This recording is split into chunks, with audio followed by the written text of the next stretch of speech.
வணக்கங்கள். ஓம் திருமூல திருவடிகள் போற்றி போற்றி. திருமந்திரம் 5ஆம் தந்திரம். புறசமய சிந்தனையில் 1542வது மந்திரம் இன்னைக்கு நாம் சிந்திக்கின்றோம்.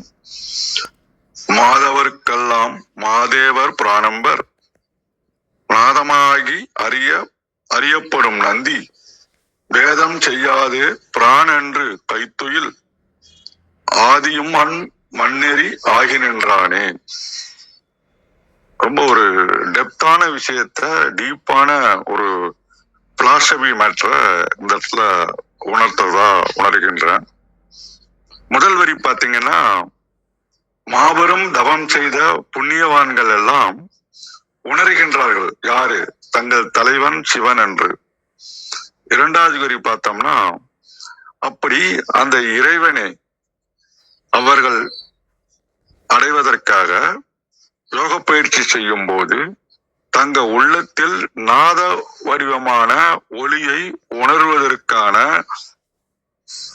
வாய்ப்பு உண்டு. அதை அறிவதற்குரிய குருவாக நந்தியும் வந்து வழிகாட்டுவான் அப்படின்னு அவருடைய அனுபவத்தை இங்க நமக்கு பகிர்ந்து கொண்டிருக்கிறார். ஏன்னா ஆழ்ந்த யோக பயிற்சி செல்லும் போது அந்த பிரணவ மந்திரம் உள்ளத்திலே நாத வடிவமாக உணர முடிகின்றதை இங்கே உணர்த்துகின்றார். அப்புறம் குருவானவர் ஒளி வடிவில் அல்லது உரு வடிவில் நமக்காக வழிகாட்டுவார். மூணாவது அப்படி வழிகாட்டி கொண்டு காட்டக்கூடிய குருவை எல்லாம் நாம் இந்த யாரு அப்படின்னு வேறுபடுத்தி பார்க்காமல் உயர்ந்த சிந்தனையை கொண்டு நமக்கு தலைவன் இவன்தான், இறைவனும் இவனும் ஒன்றுதான் என்று அவனை அடைய முயற்சி செய்தால் நாம் முயல்கின்ற வழியில் வந்து நின்று நமக்கு அருள் செய்வான். இதுதான் அந்த 4 வரிக்கு சுருக்கமா சொல்லணும்னா, ரொம்ப தவம் செய்தவர்கள் எல்லாம் சிவபெருமானை போட்டுகிறார்களாம். அப்படி போற்றுகின்றவர்களுக்கு சிவபெருமான் தன்னுடைய அந்த பிரபஞ்ச ஆற்றல இருக்கக்கூடிய நடன சபா அப்படின்ற மாதிரி அந்த நாத வடிவான ஒளியை உணர்வதற்காகவும் குரு வடிவாகவும் அவருக்கு இங்க நந்தியாக தெரிந்திருக்கின்றார். நமக்கு திருமூலராக இருக்கலாம். அப்படி அந்த குருநாதரை நாம் இறைவனாகவே ஏற்றுக்கொண்டு எப்பேற்பட்ட பிரச்சனைகள் வந்தாலும் அந்த வழியெல்லாம் வழிபட்டு ஆதி பரம்பொருள் அவன் அப்படின்றத நமக்கு வெளிப்பட்டு காட்டுவான் அப்படின்றத அதுல சுருக்கமா சொல்ல வேண்டியிருக்கின்றது. அப்ப முக்கியமான விஷயம் என்னன்னா, உண்மையான குரு அவருடைய மேன்மையையும் இறைவனை அடையக்கூடிய வழிமுறையையும் யார்கிட்ட இருந்து தெரிஞ்சுக்கலாம்னா, குருவை சரணடைதல் மூலமாக தான் தெரிஞ்சுக்க முடியும். அப்ப இந்த பாடல்ல குரு தத்துவம் மெயினா சொல்லப்படுகின்றது. சித்தாந்தத்தினுடைய பேருண்மை சொல்லப்படுகின்றது. யோகத்திலே நாத யோகம் பற்றி அடிக்கோட விடப்படுகின்றது. மேலும் பாத்தீங்கன்னா, சமய நம்பிக்கை மட்டும் இதுல வர்றதில்லை, ஆன்மீக அனுபவத்தை, மெய்யில் விளக்கத்தை இதுல உணரக்கூடிய டெப்தாக செல்லக்கூடிய ஒரு விஷயத்த திருமல நாயனார் இங்கே உணர்த்துகின்றார். அப்ப ஞானிகள் அப்படின்னு சொன்னோம்னா யாரு அப்படின்னு சொல்லி பார்த்தோம்னா, முழுமையான பக்குவம் அடைந்த உயிர்கள் எல்லாம் ஞானிகள் தான். அவர்கள்லாம் ஏகமனதாக தேர்ந்தெடுத்தவன் தான் சிவன் என்ற தலைவன். அவன் தான் அனைத்துக்கும் ஊற்றாக இருக்கின்றான். அவன் சாதாரண பெண்களுக்கு எட்ட மாட்டான். உள்ளே தேட தேட கோல்டு மைனிங்ன்ற மாதிரி அங்கே தேடும் போது ஒளியாக பிரணவமாகவும் கண்ணுங்களுக்கு ஒளியாக அல்லது குருவாகவும் கிடைக்கக்கூடிய நிலைமையை இங்கே நமக்கு உணர்த்துகின்றார். அவருக்கு நந்தி தேவர் அப்படின்றது ஒரு உருவம் கிடையாது. அவர் நாத ஒளியுடன் இந்த நந்தி தேவரையும் ஒரு ஒளி உடம்பாக வெளிப்படும் சிவத்தின் அருள் சக்தியாக பார்க்கிறார். கிரேஸ் நந்தியிலிருந்து நமக்கு நிறைய அருள் கிடைக்கின்றது அப்படின்னு பார்க்கிறாரு. அப்ப நந்தி தத்துவம்ன்றது இங்க என்ன சொல்ல வராங்கன்னா, பேரொளியில் இருந்து இறங்கி உயிர்களுக்கு வழிகாட்டும் குருவருள். இந்த நம்ம திருமூலர்ல நந்தி தத்துவம்னு எப்படி எடுத்துக்கணும்னா, இட்ஸ் ஒன் பிக் பேரொளி. அதுல இருந்து கொஞ்சம் இறங்கி கீழே இருக்கிற உயிருக்கு வழிகாட்டக்கூடிய ஒரு குரு அருள் அப்படின்னு ஒரு இதுல சொல்றாங்க, குறிப்பிடுறாங்க.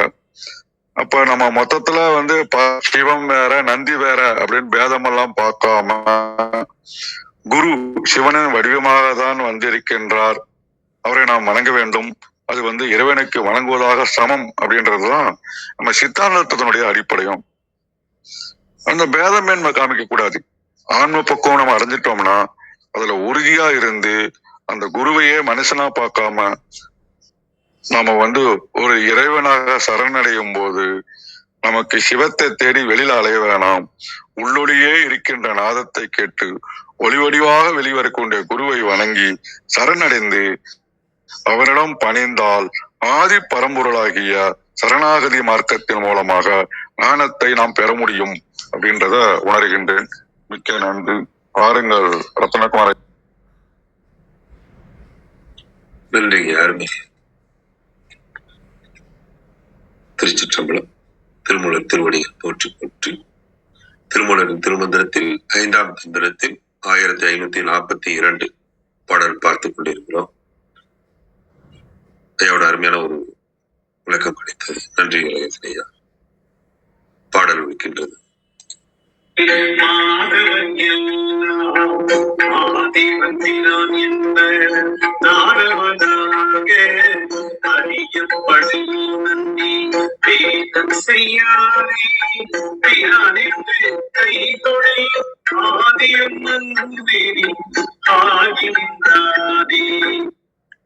மாதவர்க்கெல்லாம் மாதேவர் பிரான் என்பர், நாதம் அது ஆகி அறியப்படும் நந்தி, பேதம் செய்யாதே பிரான் என்று கைத்தொழில் ஆதியும் அந்நெறி ஆகி நின்றானே.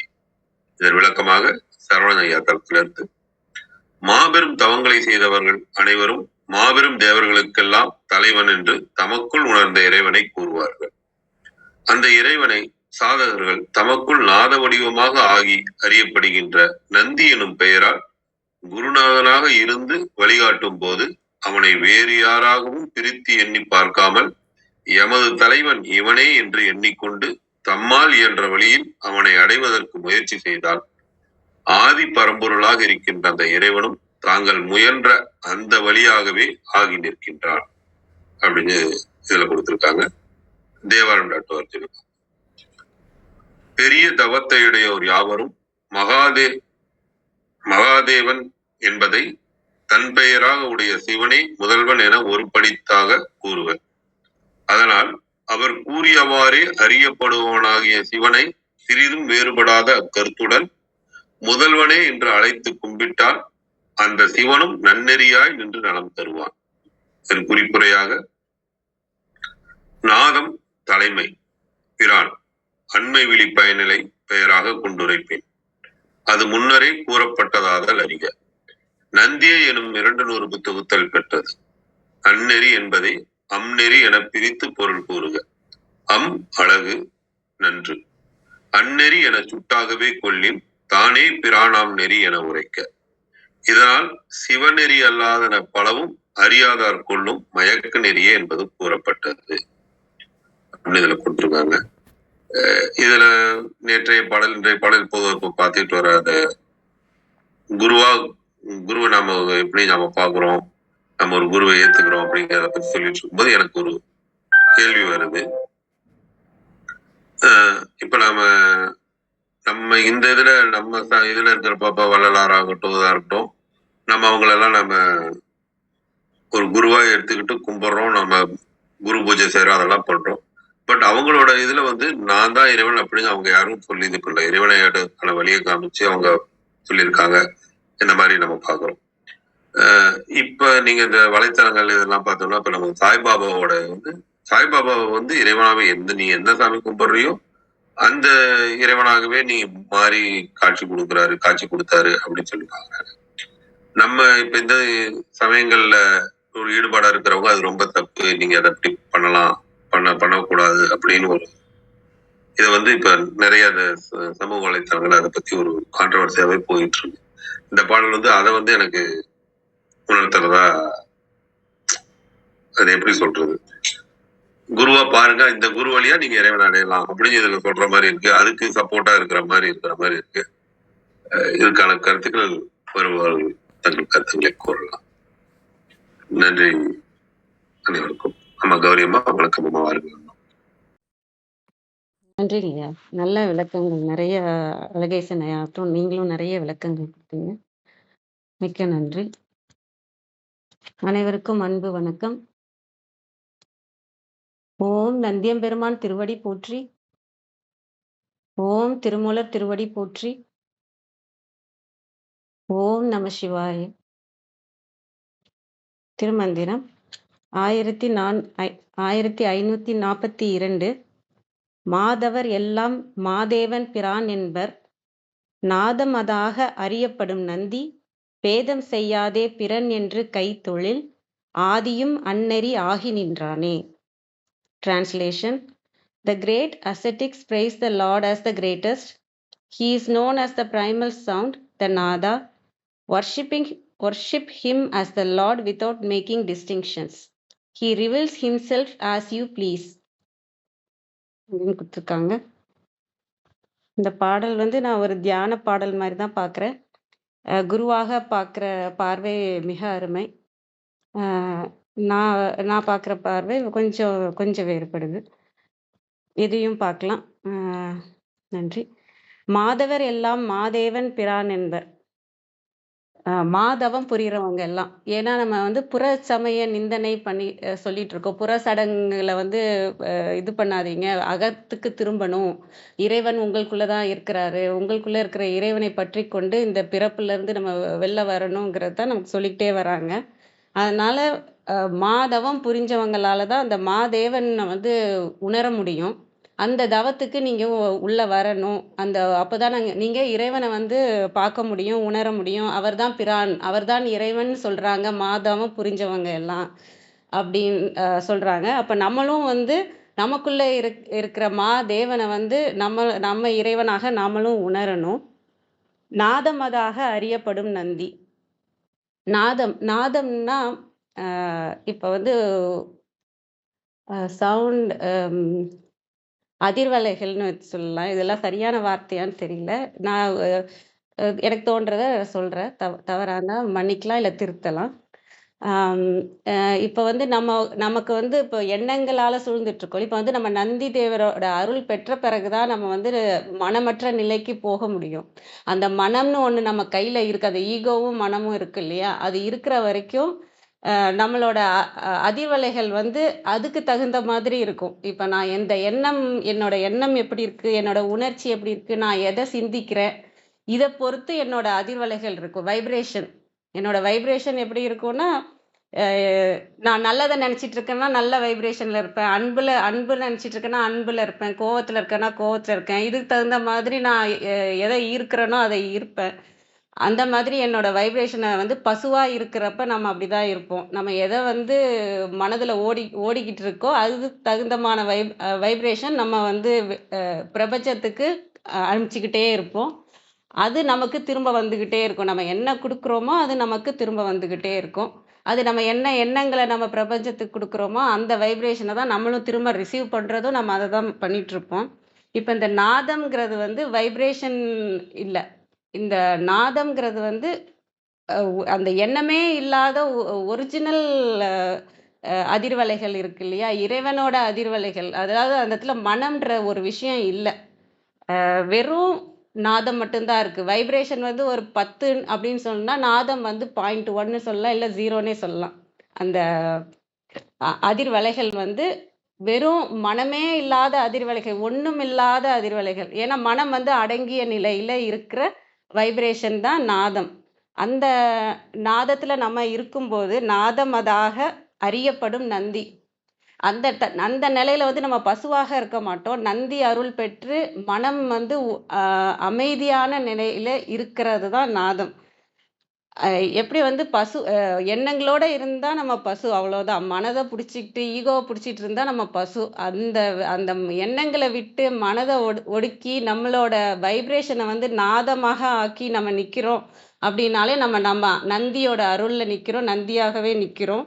அந்த நந்தி அருள்ல நீங்க மனதை சும்மா நிறுத்தும் போது உங்களுக்குள்ள மலர்றது எதுவா இருக்கும்? சிவம்.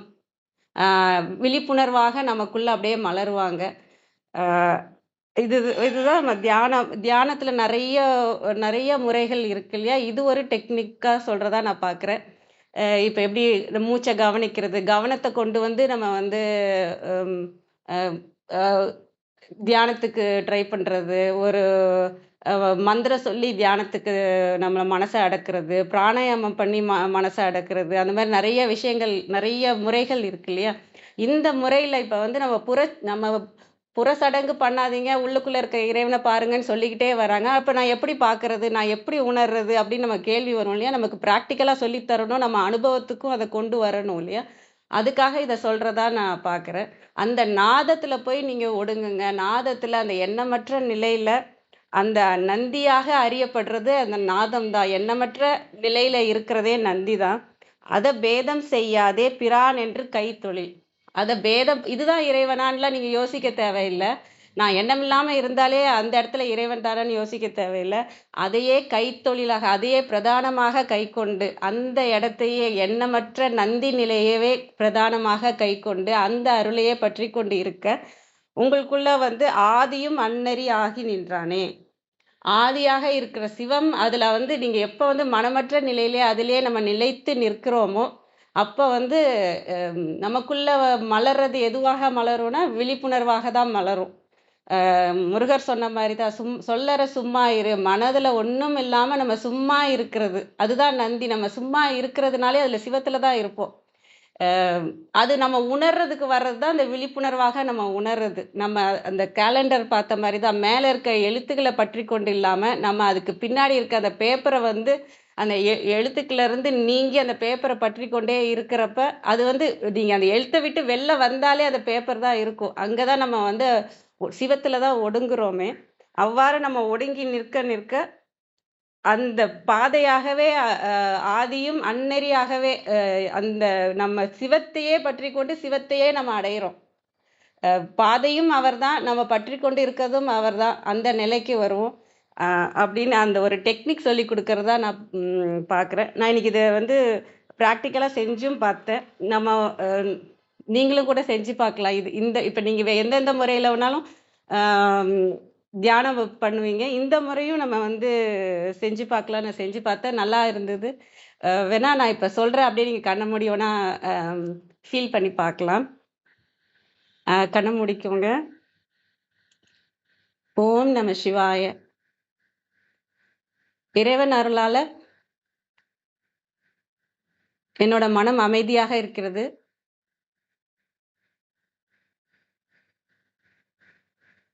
இறைவன் அருளால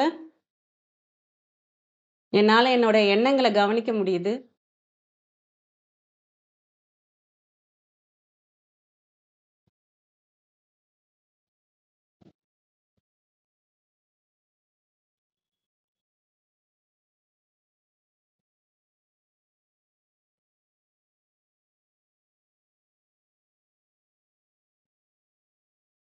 நந்தியின் அருளை நான் உணர்கிறேன். எண்ணங்கள் அடங்குகிறது.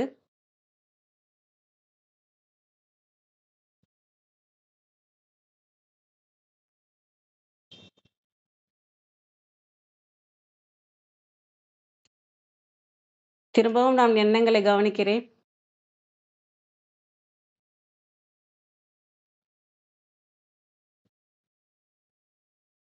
நாதத்தை உணர்கிறேன்.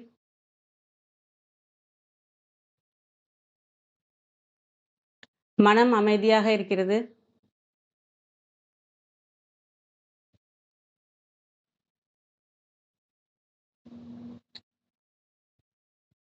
நந்தியின் அருளை உணர்கிறேன்.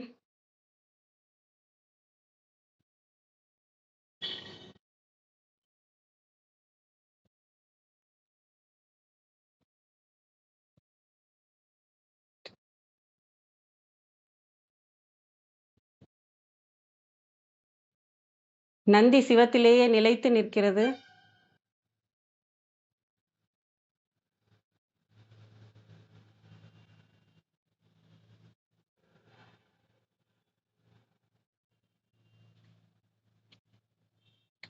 பேரன்பையும் பேரமைதியையும் உணர்கிறேன்.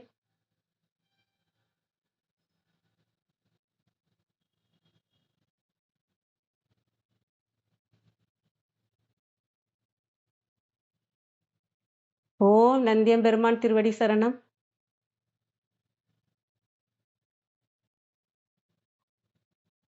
நான் சிவத்தின் திருவடியை பற்றிக் கொள்கிறேன்.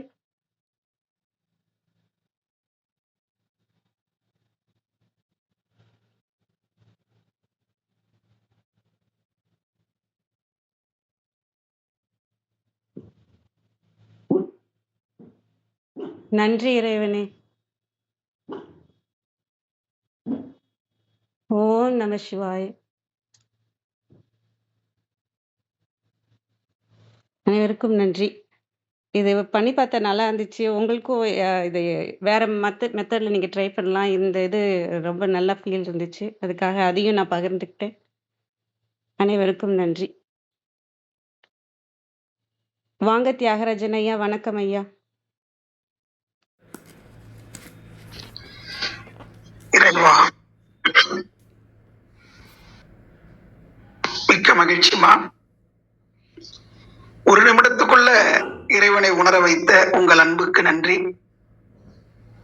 எப்பொழுதும் அதோட இணைந்துதான் இருக்கிறோம், பிரிவுபடாம என்பதையும் உணரச் செய்தீங்க.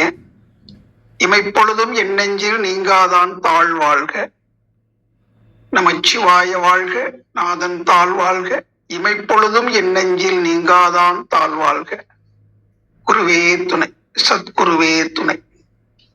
ரொம்ப மகிழ்ச்சி. இந்த நல்ல நாள்ல அகம் புறம் என பிரித்து அகமாக இருப்பதும் புறத்திலே நாம் உணர்வதும் இரண்டும் ஒன்றே என்பதை உணர வைக்கிறேன். அதாவது காலி இடமா இருக்குது, அது வெளியே தான் இருந்தது, வெட்ட வெளியே தான் இருந்தது. அது 4 சுவரை போட்டு மேல கூரையை போட்ட உடனே அது வீடுன்னு சொல்லிக்கிறோம். அப்ப உள்ளே இருக்கும்போது அது அகம் என்றும் வெளியில எல்லாம் புறம் என்றும் பகுத்து பார்க்க ஆரம்பிச்சிடும்.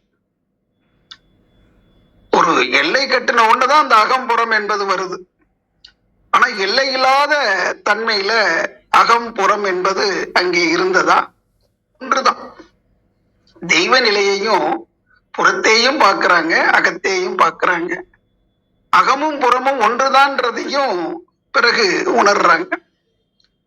அதனால புறத்தே இருப்பதுதான் உண்மை, அகத்துல இருக்கிறதா உண்மை என்று எல்லை கட்டி நேரோ மைண்ட் என்று சொல்வார் இல்லையா, அந்த மாதிரி மனநிலைக்கு வந்துடக்கூடாது. பற்றுதல் இருக்கும் போதுதான் அந்த மாதிரி எல்லாம் வரும். அதனால அந்த மெய்ப்பொருளை விளங்கி கொண்டவங்க எல்லை கட்டி கொள்ள மாட்டார்கள். இந்த பிரபஞ்ச அளவுக்கு இயங்கி கொண்டிருக்கிறது எது என்று பார்த்தா, கடல்ல அலை கடல்லே இயங்குவது போல அந்த சிவத்துக்குள்ள இருந்துதான் இந்த சக்தி இயங்கிக் கொண்டிருக்கிறது, பிரபஞ்ச ஆற்றலாக இயங்கிக் கொண்டிருக்கிறது. அப்ப எங்கிருந்து மலர்ந்தது? அந்த வெளிக்குள்ள இருந்துதான் வெளிப்பட்டது, அங்கேயே இயங்கிக் கொண்டிருக்கிறது. இந்த அடிப்படை தத்துவத்தை உணர வேண்டும் என்பதற்காக மகான் திருமூலர் அற்புதமாக ஒவ்வொரு தந்திரத்திலையும் நம்முடைய திறத்தை உணர வைக்கிற, நமக்குள்ள இருக்கக்கூடிய அந்த தெய்வீகத்தை உணர வைக்கிற, நமக்குள்ள இருக்கக்கூடிய அந்த தெய்வீக உணர்வை கொண்டு வர்றதுக்கு எவ்வளவோ முயற்சிகள், பயிற்சிகள், ஆராய்ச்சிகள்லாம் தொடர்ந்து வந்துகிட்டே தான் இருக்கு. இன்னைக்கு அம்மா கௌரி அம்மா கூட ஒரு அற்புதமாக எளிமையாக சொன்னாங்க. இது மகான் வேதாத்ரி மகர்ஷி குறிப்பிடும் போது, மனதை உயிரில கவனிக்கணும், உயிரை கவனிக்கணும், மனதால உயிரை கவனிக்கணும். ஏன்னா உயிர் இயக்கம் இல்லைன்னா உடல் இயக்கம் இல்லையே. அப்ப உயிர் எப்படி இயங்குகிறது என்பதை பூர்வ மையத்துல அந்த நெற்றியில கவனிக்கும் போது இந்த 5 புலன்களும் அங்கே அடங்குவதை நாம உணர முடியும். அடங்கும் போது அந்த உயிர்ல இந்த மனம் ஒடுங்குவதையும் உணர முடியும். இங்கே உச்சியில சகசிராதாரத்துல கவனிக்கும் போது அந்த உயிர்ல மனம் ஒடுங்கும். அப்படி ஒடுங்கிய மனமானது அந்த மெய்ப்பொருளே அந்த உயிர் மையத்துல இருப்பதை அறிய முடியும், ஒரு புள்ளியாக. அதுதான் இயக்கமாக இருப்பது, இயக்கத்திற்கு மையத்தன்மையில இருப்பது என்று, அதுதான் எல்லாவற்றையும் அறிந்து கொண்டிருக்கிறது என்பதையும் உணர முடியும். அதுதான் குருவாகவும் இருக்கிறது என்பதையும், நந்தி என்றாலே எல்லா மறைபொருளையும் நமக்கு உணர்த்தக்கூடிய அந்த தெய்வீகத்தினுடைய வெளிப்பாடு, அதுதான் குருவாக இருக்கிறது. இறைவனே நந்தியம்பெருமானாக வெளிப்படுகிறான் என்பதை புரிந்து கொள்ள வேண்டும். இறைவன் வேறு, நந்தியம்பெருமான் வேறு அல்ல, இறைவன் தான். அதனால அதுக்கு அந்த மையத்துல, உயிர் மையத்துல ஒடுங்கி அந்த மனமாகிய அறிவு நிலை பெறும்போது பேரியக்க மண்டல அளவுல விரிந்தும் அதற்கு அப்பால தூய வெளியாக இருக்கக்கூடிய அந்த சிவநிலை சக்திகளமும் அதற்கு அப்பால இருக்கக்கூடிய சிவகலமும் ஒன்றுதான் என்பதை புரிந்து கொள்ள முடியும். அந்த ஆதியில வெட்ட வெளியாக சுத்த வெளியாக சிவநிலையில இருந்தக்கூடிய அந்த தெய்வ நிலைதான் தனது பேரன்பாலையும் பேரறிவாலையும் அந்த சக்திகளமாக பிரபஞ்சமாக வெளிப்பட்டு அதுல இந்த சூரிய குடும்பத்துல இந்த பூமியில ஓர் அறிவு பெற்ற தாவர இனங்கள் இருந்து அப்படியே தொடங்கி மனிதனாகவும் வந்திருக்கிறது, மனித அறிவாகவும் அதுவே இருக்கிறது. அதுதான் தன்னுடைய சிந்தனையால விரிந்து இந்த தெய்வீக உண்மையெல்லாம் உணர்ந்து கொண்டிருக்கிறது என்பதை புரிந்து கொள்ளும் போது அகம்புறம் என்பது அங்கே நாம ஏற்படுத்தி கொண்ட ஒன்று. புரிந்து கொள்வதற்காக ஒரு பிரித்து, அதாவது பகுத்து பார்க்கும்போது ஒன்று ஒன்றை தனித்தனியாக விளங்கி கொள்ள வேண்டும் என்பதற்காக. இப்ப பால் இருக்கிறது, பால்ல ஒரு சொட்டு உரமேறு காய்ச்சி ஒரு சொட்டு உரமோர் விட்டா அது தயிராக மாறுகிறது. பால் தான் தயிராக மாறி இருந்தாலும் அந்த தயிர் என்று வேறொரு வார்த்தை சொல்றோம். ஏன்னா பால் என்பது தன்மை வேறு, தயிரான பிறகு அதனுடைய தன்மை வேறு என்பதை புரிந்து கொள்வதற்காக. ஆனா பால் இல்லைன்னா தயிர் இல்லை. அதை கடைந்து வெண்ணெய் எடுத்த போது அதற்கு வெண்ணெய் என்று பெயர் வைக்கிறோம். அதை பதப்படுத்தி அதை பக்குவப்படுத்தி கடைசியில நெய்யாக உருக்கி வைக்கும் போது பல்வேறு பெயர்கள்ல வந்தாலும் பால் என்பது ஒன்று தானே, அதுல இருந்து தானே அனைத்தும் வந்திருக்கிறது. அப்ப பகுத்து பகுத்து வேறு வேறு பேர்ல சொல்லிட்டு இருந்தாலும் எல்லாமே ஒன்றுதான். அந்த வந்த வழிமுறைகள் மாறி இருக்கலாம், அந்தந்த அடுத்தடுத்து அந்த தன்மாற்றத்துல டிரான்ஸ்பர்மேஷன் என்று சொல்வார்கள். ஆனால் எல்லாமே மூலம் ஒன்றுதான் என்பதை புரிந்து கொள்ள வேண்டும், ஆதி ஒன்றுதான் என்பதை புரிந்து கொள்ள வேண்டும். நம்ம அந்தத்தை பார்த்தாலும் அந்த முடிவான நிலைக்கு காரண பொருளாக இருப்பது அந்த ஆதிதான். அப்ப அந்தமாக இருப்பது எதுனா மீண்டும் அந்த ஆதியில தான் கலந்திருக்குங்கிறதையும் புரிஞ்சுக்க வேண்டும். அப்ப இருப்பது எது? ஒன்றுதான். தெய்வம் ஒன்றுதான், பிரம்மம் ஒன்றுதான். இதை மனதுல வைத்து கொண்டு சிந்திக்கும் போதுதான் பல பிரிவுகளாக இன்னைக்கு ஒவ்வொருத்தரும் உணர்ந்து கொள்ற வழிமுறைகள் வேறு வேறாக இருந்தாலும் உணரக்கூடிய இடம் ஒன்றுதான். அந்த ஒன்று எது? உயிரெல்லாம் ஒன்றாமே உற்று பார்த்தால் தெய்வம் ஒன்றே அல்லாது வேறில்லை என்று வைணவ பெரியார்கள் அற்புதமாக குறிப்பிடுவார். அதாவது தெய்வம் ஒன்றுதான், உயிர் ஒன்றுதான். இதை மனதுல வைத்து கொண்டு சிந்திக்கும் பொழுது எல்லாமே ஒன்றாகவே தெரியும். அந்த அற்புதத்துல பிற மதத்தை கேலி பண்றது இல்ல, அதுல உள்ள உண்மைகளை உணராம இருக்கிறாங்களே அப்படிங்கிறத எடுத்து காட்டுறதுதான் இந்த பாடல்களுடைய நோக்கமாக இருக்கிறது. இன்றைய மந்திரத்தை எல்லாரும் அற்புதமாக விளக்கம் சொன்னீங்க, அனைவருக்கு நன்றி. மாதவர் எல்லாம் மாதேவன் பிரான் என்பர், மாதவர் எல்லாம் மாதேவன் பிரான் என்பர், நாதமதாக அறியப்படும் நந்தி, நாதம் அதாக அறியப்படும் நந்தி, பேதம் செய்யாதே பேதம் செய்யாதே பேதம் செய்யாதே பிரான் என்று, பேதம் செய்யாதே பிரான் என்று கைத்தொழில் ஆதியும் மண்ணெறி ஆகி நின்றானே. மிக்க மகிழ்ச்சி, நன்றி. மிக்க நன்றிங்க ஐயா. மிக சிறப்பான விளக்கம் கொடுத்தீங்க. நல்ல பாடல், மிக அருமை ஐயா. மிக்க நன்றிங்க ஐயா.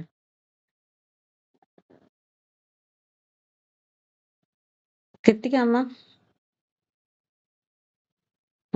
மேல அம்மா கீழே லிசனரா போயிட்டாங்க. தவறுதலா போயிடுச்சா இல்ல அம்மா?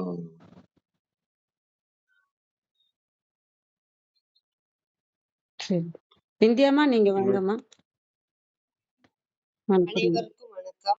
ஓம் சிவசக்தி போற்றி, ஓம் திருமலரே போற்றி. 1542வது திருமந்திரம். தொழுவார்க்கு அருளும் தூயன். திருமந்திரம். மாதவர் எல்லாம் மாதேவன் பிரான் என்பர், நாதம் அதாக அறியப்படு நந்தி, பேதம் செய்யாதே பிரான் என்று கைத்தொழில் ஆதியும் அந்நெறி ஆகி நின்றானே. மாபெரும் தவத்தை செய்தவர்கள் எல்லாம் தேவதேவன் தேவர் தலைவன் என்று வணங்கப்படுவன். ஓசை ஒலி வடிவானவன் என்று அறியப்படுபவன் நந்தி எம்பிரான். இவனா அவனா என்று வேறுபடுத்தி பார்க்கும் மன விகாரம் இல்லாமல் இவனே கடவுள் இவனே பரம்பொருள் என்று கைகூப்பி வணங்கினால் மூல முதல்வனாகிய இவனும் அவர்களுக்கு அருளும் தலைவனாக இருப்பான். நாதம் ஓசை, பேதம் வேறுபாடு.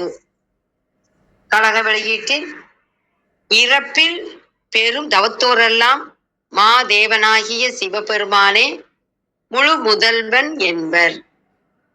அதன் தூமாயையின் கண் விளங்கும் ஓசை மெய்யாகிய நாத தத்துவ வடிவாக அறியப்படுவன். தூமாயை அவனுடைய நேராட்சி என்பர். அவன் திருப்பெயர் நந்தி. அவனை வேறாக கருதாது அவனே உயிருக்கு உயிராய் நிற்கும் முதல்வன் என்று சிவசிவ என நினைந்து அம்மை அப்பரே என வாழ்த்தி ஆண்டு அருள் என்று கை தொழுதால் ஆதியாகிய சிவபெருமானும் அம்முறையே உடனாய் நின்று அருள்வன். ஸ்ரீ என்னும் முதலெழுத்து அப்பனையும் வா என்னும் இரண்டாம் எழுத்து அம்மையையும் குறிப்பன. சுந்தரர் அருளிய தேவார பாடல், அருமையான பாடல்.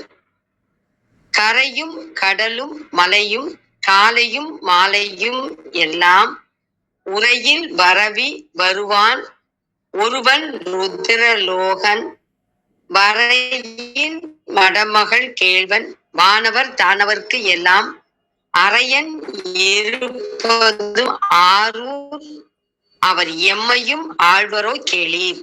அடியார்களே தலை என்று எல்லா இடங்களிலும் காலை மாலை என்று எல்லா பொழுதுகளிலும் என் பேச்சிலும் பாட்டிலும் கலந்து நிற்கும் ஒருவன் இருக்கிறான். அவன் சிவலோகத்துக்கு உரியவன். மலை அரசனின் இளமை பொருந்திய மணமகளாகிய உமாதேவியின் கணவன். தேவர்களுக்கும் அசுரர்களுக்கும் அரசன். அப்பெருமானார் விரும்பி வீற்றிருப்பது இத்திருவாரூரே ஆகும். அவர் எம்மையும் ஆட்கொள்வாரோ கேளுங்கள். அனைவருக்கும் நன்றி, வணக்கம். திருச்சிற்றம்பலம். மிக்க நன்றிங்கம்மா, அருமை. கிருத்திகாமா மேல வர முடியல இல்லையா? இன்வைட் கொடுத்தேம்மா. சரி, தியாகராஜன் ஐயா நீங்க பதில் சொல்லலாம் ரத்னகுமார் ஐயா கேட்ட கேள்விக்கு. அது பதில் கிடைச்சிருக்கும்னு நினைக்கிறேன். ஐயா ரத்னகுமார் ஐயா, ஐயா பதில் கிடைச்சதா? இல்ல, இன்னும் எனக்கு அதுல கொஞ்சம் குழப்பம் இருக்குதுங்கய்யா. இன்னொரு முறை சொல்லுங்க. குறிப்பிட்ட அந்த ஒரு இதுல மத்த இப்ப ரமணர் ஆகட்டும், வள்ளலார் ஆகட்டும், மகரிஷி ஆகட்டும், இவங்கெல்லாம் அதுக்கு அடையறதுக்கான ஒரு வழின்னு சொல்லிடுறாங்க. நாம அவங்களை குருவாக ஏத்துட்டு போறோம். பட் இந்த இதுல அந்த ஒரு இதுல மட்டும் அவரையே இறைவனா பாக்குறங்கிற அந்த ஒரு இது, அதுக்கும் ஒரு பெரிய ஒரு இது ஈர்ப்பு இருக்குது, எல்லாமே இருக்கு. இந்த பாடல் அது சரிதானோ அப்படிங்கிற மாதிரி ஒரு பார்வைய கொடுக்குது அப்படிங்கிற மாதிரி என்னோட பார்வையா இருக்கு. இப்ப இந்த 2-3 நாளா பார்த்துட்டு வர இந்த இது அதுக்காக அதனால கேட்டேங்க. நீங்க உங்க புரிதல் சரியான புரிதல் தாங்கய்யா. எண்ணிய எண்ணியாங்கு எய்துவ, எண்ணிய எண்ணியாங்கு எய்துவ, எண்ணியர் திண்ணியராக பெறி. அப்ப எண்ணமாக வருவது எதுன்னு பார்த்தா ஏற்கனவே இருக்கக்கூடிய அந்த நினைவுகள் தான். அதாவது அனுபவங்கள் நினைவு பதிவுகளாக இருந்து நமக்கு எண்ணமாக வெளிப்படுது. அந்த எண்ணம் என்பது சிந்தனையாக வருகிறது. எதிர்காலத்துல நம்ம செய்யக்கூடிய செயல்களுக்கெல்லாம் அந்த சிந்தனை தான் வழிகாட்டுது. அப்ப நினைவு, எண்ணம், சிந்தனை, இது 3 வேறு வேறா? சொல்லுங்க ரத்னகுமார் ஐயா. நினைவு, எண்ணம், சிந்தனை 3 வேறு வேறா? அதாவது அனுபவங்கள் நினைவு பதிவுகளாக நமக்குள்ள இருக்கு. அதை நம்ம இறந்த காலத்துல அப்படின்னு காலத்துல பார்க்கும்போது அது இறந்த காலம்னு சொல்றோம். நினைவு பதிவுகளாக இருக்கு. ஆனா அந்த நினைவுகள் அத்தனையும் நமக்கு நிகழ்காலத்துல எண்ணங்களாக வெளிப்படுதா இல்லையா? ஆமா ஆமா. அந்த எண்ணம் வெளிப்படும் போதுதான் செயல் என்பது மலர்ச்சி அடையுது. ம்.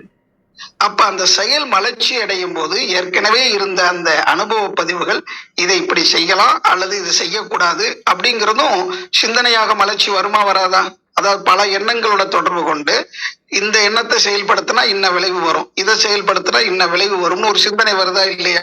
ஆமா ஆமா ஆமா. அப்ப ஒன்றோட ஒன்று ஒத்து பார்க்கிறோம். அப்ப நினைவு, எண்ணம், சிந்தனை மூன்றுக்கு உண்டான வித்தியாசம் தெரியுதா? புரியுதுங்க புரியுது. இது வெளியில இருக்கா உள்ளுக்குள்ள நடக்குதா? உள்ளுக்குள்ள நடக்குதுங்க. உள்ளுக்குள்ள இருந்து வெளிப்படுறதுக்கு உண்டான ஒரு ஆமா, உள்ளுக்குள்ள நடந்தாலும் புறப்பொருளோட தொடர்பு கொள்றதுனாலதான் அது வெளிப்படுது.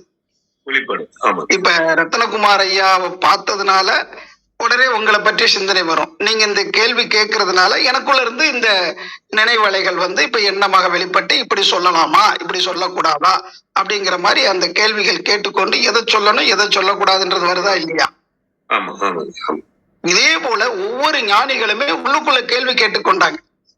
எனக்குள்ள அந்த நினைவலைகளாக இருப்பது எண்ணமாக வெளிப்படுவது எதுன்னு பார்க்கும்போது எண்ணம் எங்கே பிறக்குதுன்றத முதல்ல கண்டுபிடிச்சாங்க.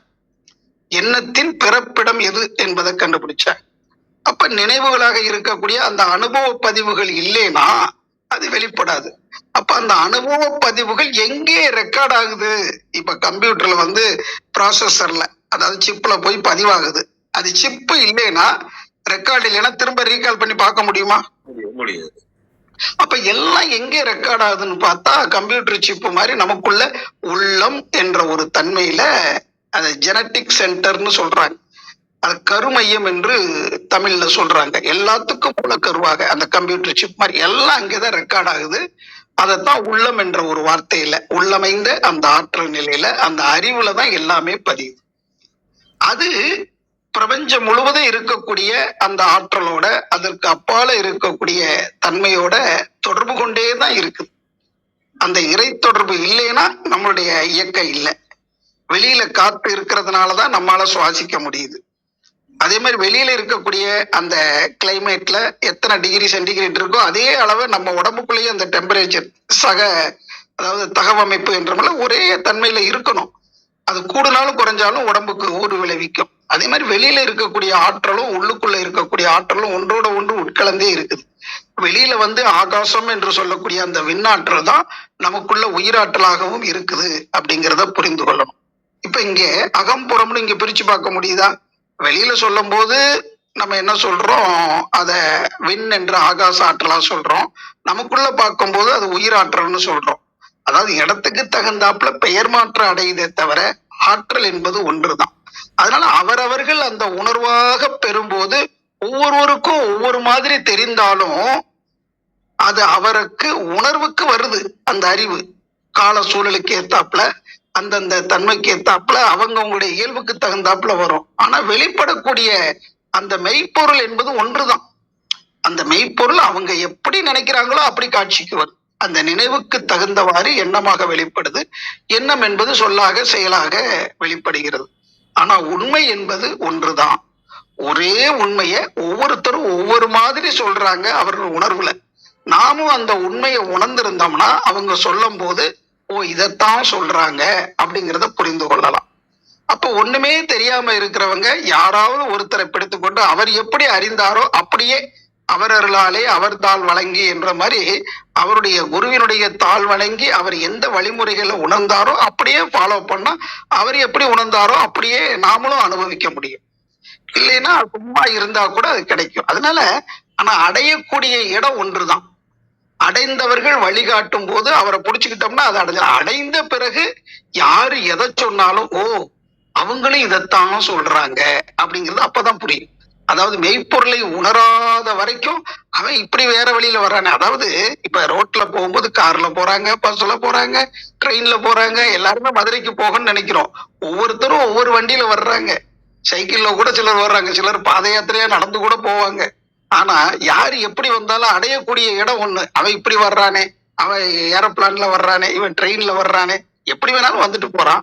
ஆனா எல்லாருடைய நோக்கமும் ஊருக்கு போகணும், அந்த மதுரைக்கு போகணும், ஒரு உதாரணத்துக்கு மீனாட்சி அம்மன் கோயில போகணும்னா மீனாட்சி அம்மன் கோயிலுக்கு போகணும் அப்படிங்கிற நோக்கத்துலதான் எல்லாரும் போயிட்டு இருக்காங்கன்னா, அப்ப வரக்கூடிய பாதைகள் வேறு வேறா இருக்கலாம். அதுக்காக இப்ப சென்னையில இருந்து நம்ம ஒரு ரூட்ல போவோம், நாகப்பட்டினம் சைட்ல இருந்து வேற ரூட்ல வருவாங்க, திருநெல்வேலியில இருந்து வேற ரூட்ல வருவாங்க. எல்லாரும் சென்னைக்கு வந்து சென்னையில இருந்து தான் போகணும்னு நினைச்சா நம்மளுடைய வழிமுறை எப்படி இருக்கும்? அதனால மார்க்கம் பலபலவாக இருந்தாலும் நோக்கம் என்பது ஒன்று தானே, இறைநிலையை உணரணும் என்பது தானே. இப்ப ஓரளவு அனுமானத்துக்கு வந்திருப்பீங்க. இப்ப ஞானிகள் வந்து அவங்கவங்க கடந்து வந்த பாதையில இறைவனை அடைஞ்சு அந்த பாதையை சொன்னாங்க. நீயும் எந்த இடத்துல இருக்கிறேன்றத உணர்ந்து கொண்டு இது போல நீயும் ஒரு பாதையை தேர்ந்தெடுத்து அதை அடையிறதுக்கு முயற்சி பண்ணுப்பான்னு சொன்னாங்களே தவிர, என் பாதைக்கு நீ வான்னு எந்த மகானுமே சொல்லல. அதை முதல்ல தெரிஞ்சுக்கிறீங்க. அவர் சென்ற பாதையை சொல்றாரு, அந்த சென்ற பாதையில என்னென்னலாம் அனுபவிச்சுன்றத சொல்றாரு. நாம இருக்கிற இடத்துல இருந்து அந்த அதாவது இலக்கத்தை முதல்ல நிர்ணயம் பண்ணணும், பாதையை இல்லை. இலக்க நிர்ணயம் பண்ண பிறகு நாம எங்க இருக்கிறோம், எந்த இடத்துல இருக்கிறோம்னு தெரிஞ்சுக்கணும். ஒருவேளை அந்த குரு பக்கத்துல இருக்காருன்னா நம்ம அவர்கிட்ட போயிட்டு அவர் போகும்போது அவர் கூட சேர்ந்தே போகலாம் வழிகாட்டியா.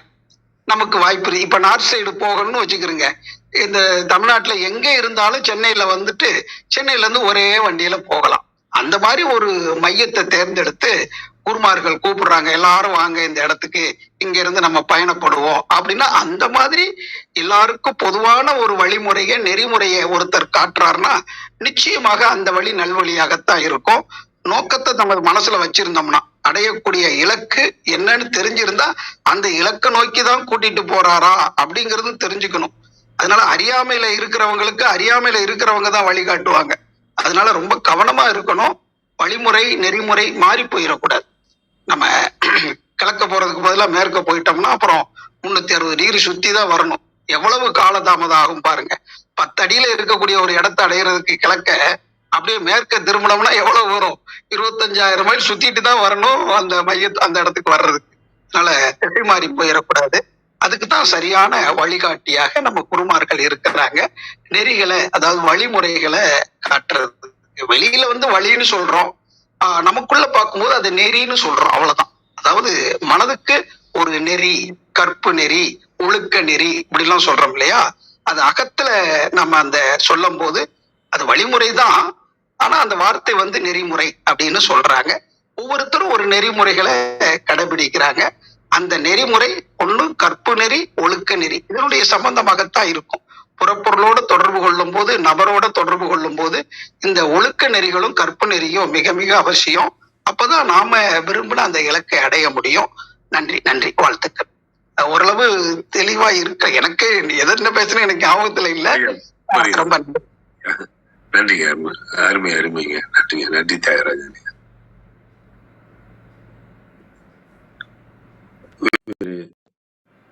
சொல்ல விரும்புறீங்களா ஐயா? நீலகண்டன் ஐயா வாருங்களையா, தொடர்ந்து வாருங்களையா. காலை 6:30 மணிக்கு அவை தொடங்கும். 7 மணிக்கு பெரும்பாலும் முடிஞ்சிடும். இந்த மாதிரி ஏதாவது ஒரு சில சந்தேகங்கள் ஒரு சில நேரங்கள்ல ஒரு 7:10 வரைக்கும் தொடரும். பெரும்பாலும் 7 மணிக்கு முடிஞ்சிடும். தொடர்ந்து வாருங்கள் நீலகண்டன் ஐயா. நிறைவு செய்து கொள்ளலாங்களா? சரி, நிறைவு செய்து கொள்வோம் நேரம் கருதி. திருமந்திரம் கேட்க, ஓத, பயில, அறிவில் உணர்வில் தூய்மையும் ஆன்ம உணர்வும் துணிவும் சஞ்சலம் சங்கடமற்ற வாழ்க்கையும் சிவன் மீது உண்மையான உணர்வு பெறுதலும் கிட்டும். யான் பெற்ற இன்பம் பெருகை வையகம் என்ற திருமூலரின் கூற்றுக்கிணங்க வந்திருந்து கருத்துக்களை பகிர்ந்து கொண்ட சான்றோர்களுக்கும் மெய்யன்பர்களுக்கும் மிக்க நன்றி. தளம் நிறைவடைகிறது. மீண்டும் நாளை காலை 6:30 மணிக்கு கேள்வி நாளம் ஆன்ம சுவாசமையில் சந்திப்போம். 5, 4, 3, 2, 1.